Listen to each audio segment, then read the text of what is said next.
Assalamualaikum warahmatullahi wabarakatuh. Perkenalkan sebelumnya nama saya Lucky Wahyu Wardana, mahasiswa jurusan Ilmu Sejarah di Fakultas Ilmu Budaya Universitas Airlangga angkatan 2013. Jadi di sini saya mau mereview 3 buku yang sudah saya baca selama masa perkuliahan online untuk mata kuliah Sejarah Masyarakat Islam. Jadi memang selama pandemi ini Universitas Airlangga telah melakukan perkuliahan secara daring atau secara online. Jadi semua mata kuliah uh, dilakukan melalui platform-platform aplikasi seperti Aula Uner, platform milik Universitas Airlangga sendiri, kemudian di Zoom dan juga di Google Meet. Untuk mata kuliah secara masyarakat Islam memang perkuliahan dilakukan secara daring melalui Google Meet. Eh, Selama perkuliahan online, saya mau menceritakan dulu ya pengalaman selama perkuliahan online ini. Memang agak susah-susah gampang. Ada sisi baiknya dan juga sisi negatifnya, positif dan juga negatifnya. Untuk sisi positifnya, memang selama perkuliahan online ini karena tidak ada kegiatan selama pandemi ini, tidak bisa keluar, di rumah saja, itu memang lebih banyak menghabiskan waktu dengan membaca buku. Jadi kegiatan-kegiatan studi ini lebih produktif, walaupun sisi buruknya perkuliahan online ini tugasnya begitu banyak banyak tugas, tapi lebih produktif untuk mengerjakan tugas maupun membaca buku di rumah. Itu sisi positif dan juga negatifnya pengalaman selama melakukan kuliah secara daring. Oke, langsung saja. Jadi ada 3 buku yang sudah saya pilih di sini mengenai sejarah Islam di Nusantara. Yang pertama buku dari Michael Lavan. Michael Lavan ini dia seorang profesor di Departemen of History Universitas Princeton, Amerika Serikat. Yang kedua buku dari Jajat Burhanuddin, dia juga profesor di Universitas Islam Negeri Jakarta, di UIN Jakarta. Dan yang ketiga buku dari ini Kamil Hamid Baidowi, berjudul Sejarah Islam di Jawa. Ini bukunya. Oke, tanpa panjang lebar saya mau memulai. Yang pertama buku dari Michael Lavan. Buku dari Michael Lavan ini berjudul Sejarah Islam di Nusantara. Jadi buku ini saya dapatkan secara online, secara PDF di Perpustakaan Nasional di aplikasi Ipusnas. Itu bisa diakses secara gratis dan juga tinggal pinjam saja. Jadi tinggal login menggunakan email ataupun Facebook, bisa mengakses koleksi-koleksi yang ada di Perpustakaan Nasional. Nah, 2 buku yang pertama Michael Lavan dan juga Jajat Burhanuddin saya dapatkan di situ. Untuk buku Michael Lavan ini dia memang secara garis besar buku ini menjelaskan ke dalam 4 bagian.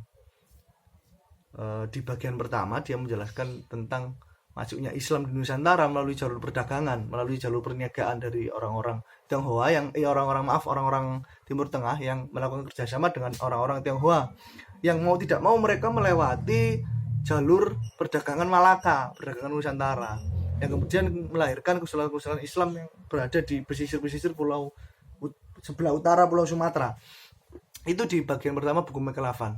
Kemudian di bagian kedua Michael Lavan ini mulai menjelaskan mengenai bagaimana formalisasi ajaran-ajaran Islam ini mulai masuk ke masyarakat Nusantara, terutama munculnya tarekat-tarekat pada waktu itu di abad ke-17 dan juga abad ke-18.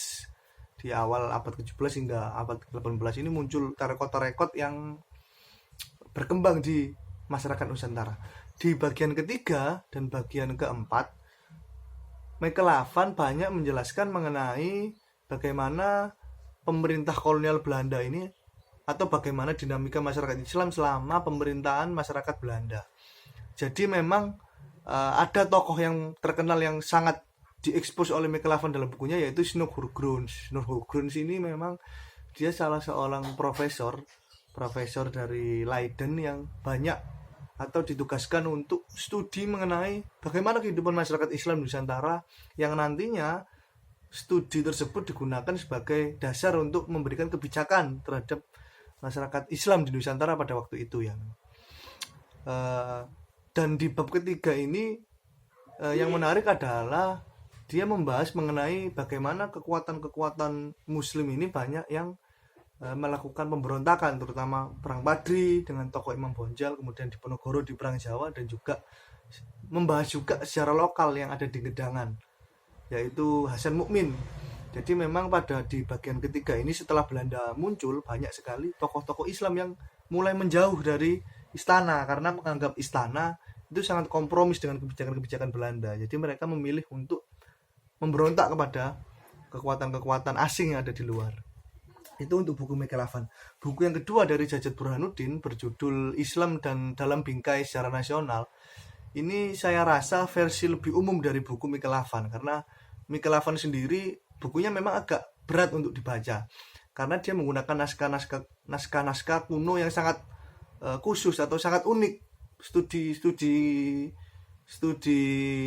mengenai dokumen yang sangat mendalam, yang sangat spesifik lah. Untuk Jajat Burhanuddin ini dia versi yang lebih umum dari buku Mekelafan ini. Di buku Jajat Burhanuddin dia juga membagi bukunya dalam 4 bagian.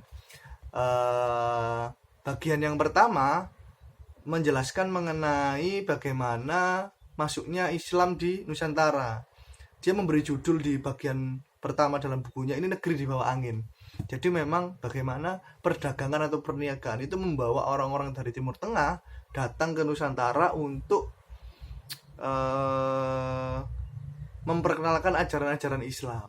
Itu di bagian pertama. Di bagian kedua, Jajat Burhanuddin ini menjelaskan mengenai bagaimana perkembangan peradaban Islam, terutama berkaitan dengan sikap kerajaan-kerajaan atau penguasa pada saat itu yang memberikan tempat kepada para kiai-kiai yang datang dari Timur Tengah, dari Turki, dari Mesir, kemudian dari Arab Saudi, dari Mekah. Ini mereka dibiarkan bebas untuk mengajarkan syariat-syariat Islam kepada masyarakatnya. Jadi Islam mulai bisa diterima atau dekat dengan istana pada waktu itu. Dan juga di bagian ketiga dan keempat, di bagian terakhir, sama dengan Mekelafan, Jajat Burhanuddin juga membahas mengenai pergolakan masyarakat Islam pada masa kolonial, pada masa awal keruntuhan kerajaan-kerajaan oleh Portugis dan Spanyol hingga kedatangan VOC dan pemerintahan kolonial Hindia Belanda. Di bab ketiga dan keempat ini Jajat Burhanuddin lebih menyoroti mengenai bagaimana pada saat itu kelompok-kelompok Islam yang dianggap sangat radikal ini memberontak kepada kebijakan-kebijakan Belanda, terutama pada kebijakan-kebijakan yang menyudutkan kelompok-kelompok pribumi. Dan di bagian terakhir, di bagian penutup, Jajat Burhanuddin mengakhiri tulisannya dengan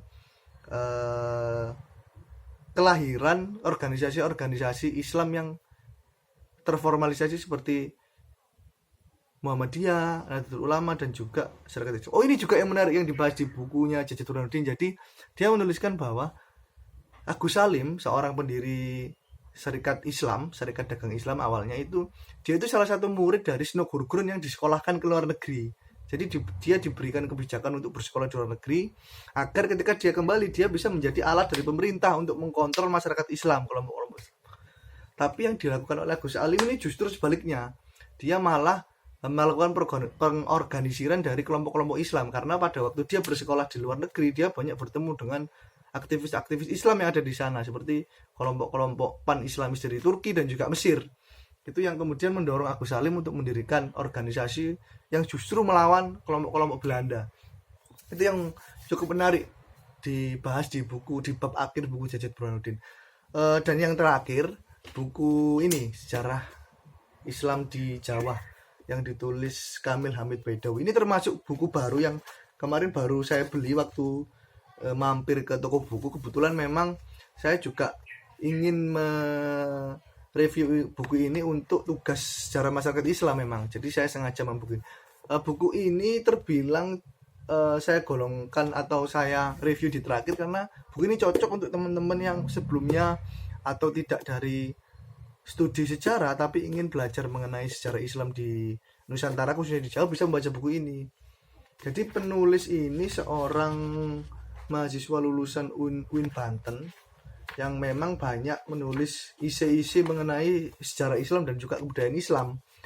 Lah buku ini bahasanya sangat umum, jadi sangat mudah dipahami. Jadi dia menjelaskan mengenai bagaimana awal kemunculan Islam di Nusantara, teori Arab, teori Mekah, teori Persia, teori Gujarat, teori Cina, teori Turki, itu dia jelaskan secara umum.